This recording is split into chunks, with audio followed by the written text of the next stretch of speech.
So here, from the pentagon and the five-pointed star, which is derived from the flower of life as seen before, you can create these divisions. 3 different ways you can create the golden mean, which is a sacred ratio found throughout nature. And it's a powerful way when you observe it to see how all throughout the natural world this ratio is expressed. And the spiral is created by those ratios. And I'll show different ways you can see that in nature, from galaxies to seashells, even cabbage and whirlpools, basically all connected through this pattern, this ratio. Here's a Romanesque broccoli, which is a fractally divided golden mean spiral. Here is this plant. You can see in the center this pentagonal geometry spiraling out in golden mean ratio. Here is a ram horn, and it grows in that way on either side to maintain equilibrium and balance on its head. So it's all in our bodies, it's all in most every plant. You see here in the pine cone there's basically 2 spirals going in each way, and if you count the number of spirals going one way versus the ones going the other way, they are always in Fibonacci sequence, which is a way of creating the golden mean, where you take the number before it, add it, and then the sum is the next number. Like 1 plus 1 is 2, 2 plus 1 is 3, 3 plus 2 is 5, then 8, 13, so on.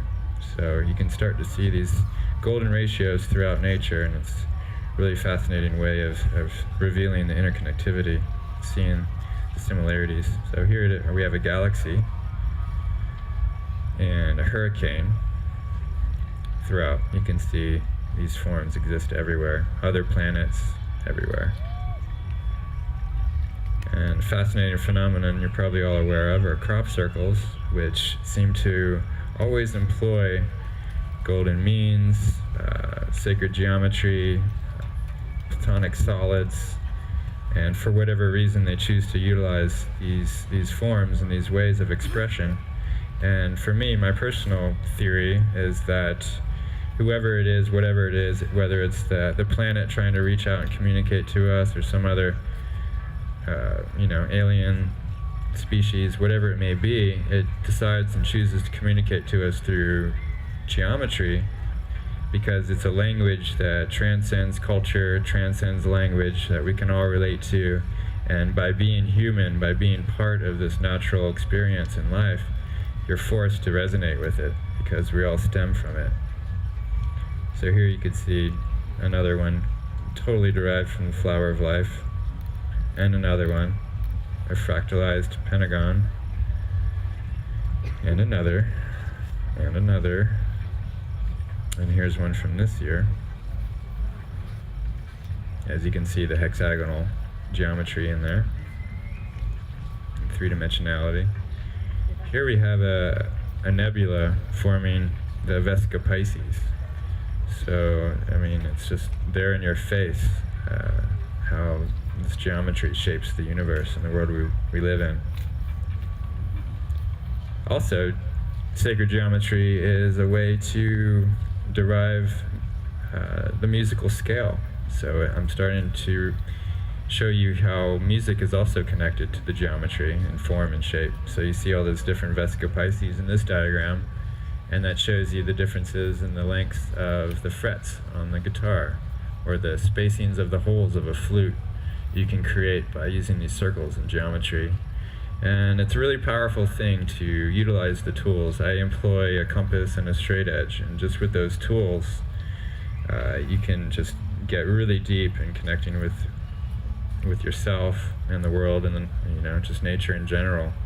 So I really encourage you, if you feel inspired, to get a compass and a straight edge and start playing with some of these forms and see what comes through. My art, I basically often will create these templates of geometry, and then open myself up to nature and just use those compositional templates to allow the form to just crystallize upon them. And amazing things have happened that have really blown me away. And also tying in sound with geometry is the fascinating study of cymatics. And basically these forms are derived by moving sound through liquid medium, or sand, for instance, they also can use.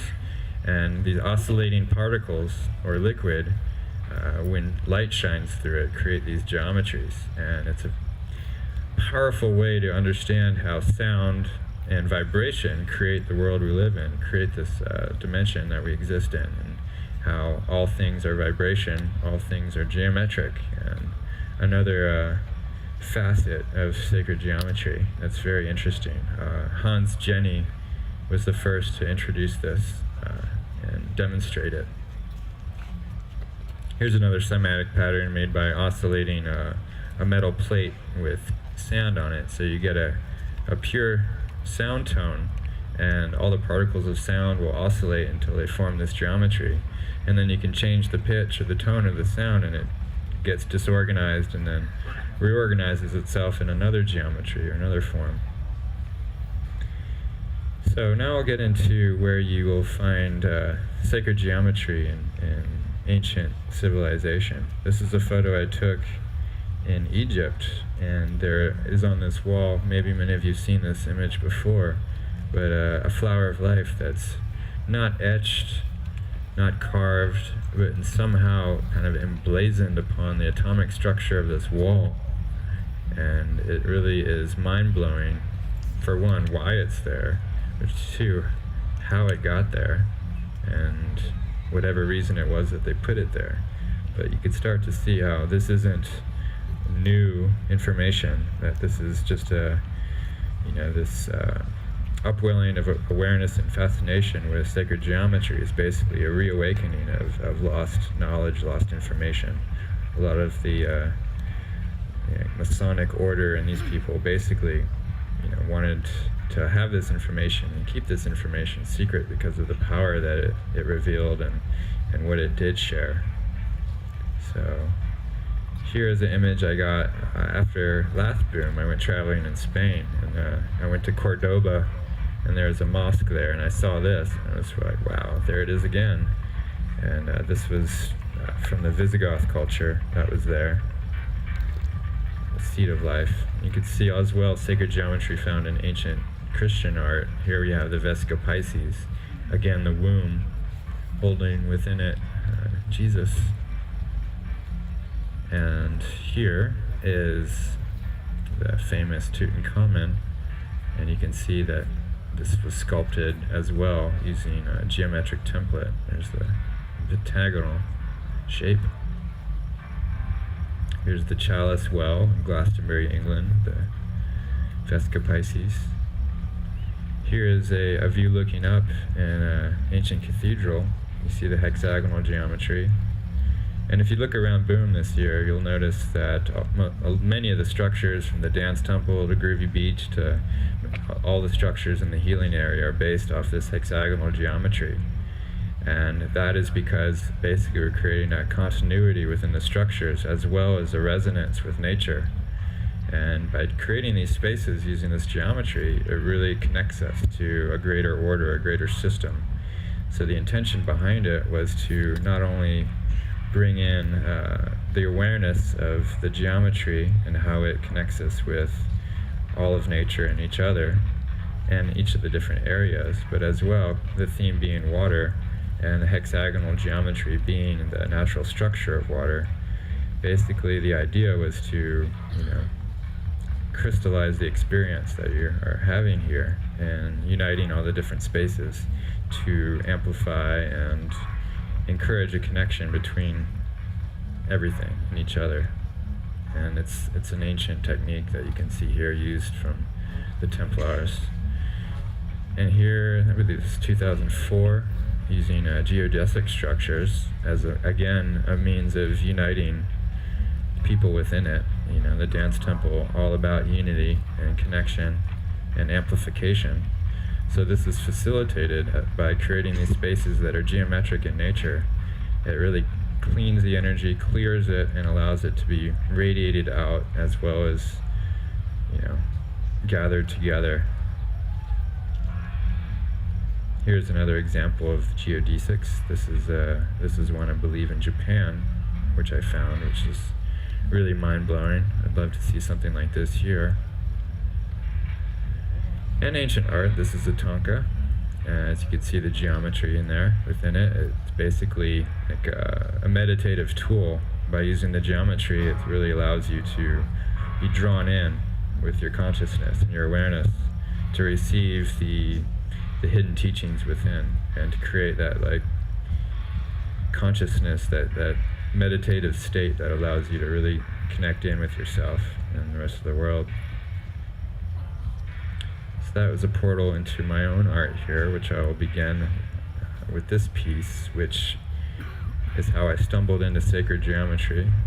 First thing I did was to create these two circles to create a harmony in the composition. I basically wanted to utilize symmetry, which is something I was observing in nature and really wanted to utilize as a means of creating a balanced composition that would allow you to take it all in at once and really facilitate entering into. And a few years later is when I discovered that that is the foundation of sacred geometry, and from that point I began to study it as a science. And here you can see how I can incorporate these geometries as templates and then build off of them. And by doing so, it just creates a compositional harmony intended to resonate with the viewer.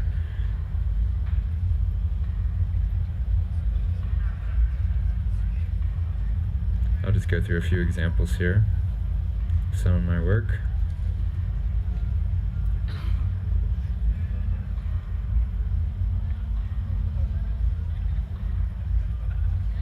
Here's one where I incorporated the golden mean as well to create a compositional harmony.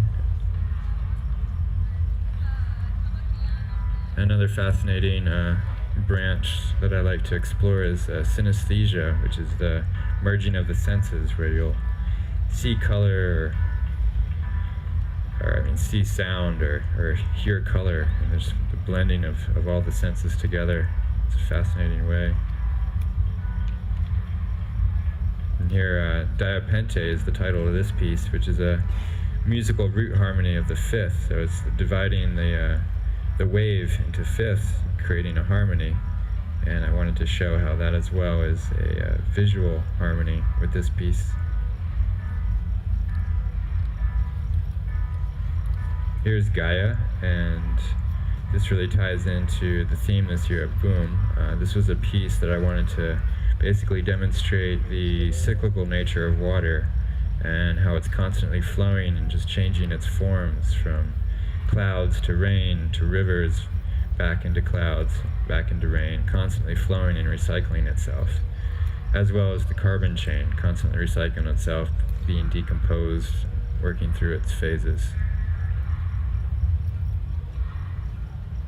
And this is a recent piece, Maria Divina, homage to Maria Sabina, who is the mushroom curandera from Mexico. And mushrooms have been tantamount to my process of connecting with nature and opening myself up. Many of my first experiences with mushrooms revealed the geometric nature of the inner mindscape, and that really helped me sort of observe it in nature and made me really excited to explore that.